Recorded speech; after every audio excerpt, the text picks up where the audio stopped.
L'Algérie a enregistré le 17 juillet 2020 un nouveau record de contamination au coronavirus. Le pays a franchi la barre des 600 infectés en une journée. Selon le dernier bilan annoncé samedi 18 juillet par les autorités sanitaires, 601 nouveaux cas ont été confirmés, dont 11 nouveaux décès, mais fort heureusement, 314 guérisons ont été signalées également. Le total des cas confirmés s'élevait à 22 549, parmi lesquels 1068 décès. Le nombre de patients guéris est passé à 15 744 d'après le comité scientifique de suivi de l'évolution de la pandémie du coronavirus.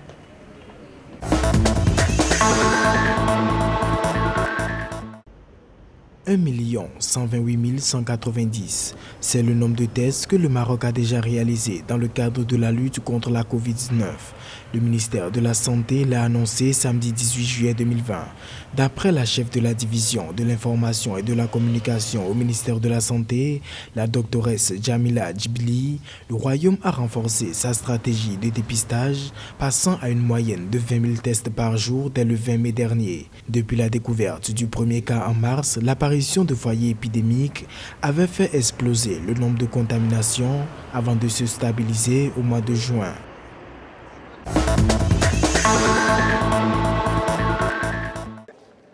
C'est le décompte quotidien le plus élevé depuis l'apparition en mars de la pandémie au Kenya.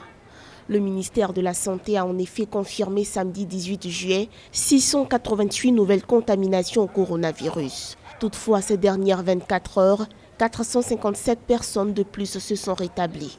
D'après le ministère kényan de la Santé, ces nouveaux cas portent le nombre total de cas positifs à 12 750 dans le pays. Pour mieux lutter contre la pandémie, l'exécutif a annoncé vouloir introduire des cartes électroniques de soins médicaux, lesquelles permettront à tous les citoyens de se faire soigner dans les établissements de santé publique.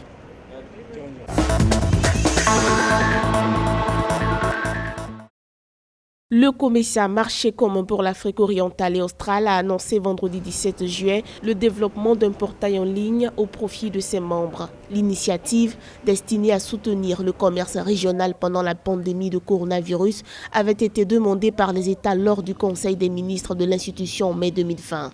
Le secrétariat général du commissaire, qui a lancé le prototype de la plateforme lors d'une réunion virtuelle, a indiqué que la plateforme permettrait aux membres de partager des informations sur leurs produits, mais également leur potentiel de production et de fourniture de différents types de marchandises.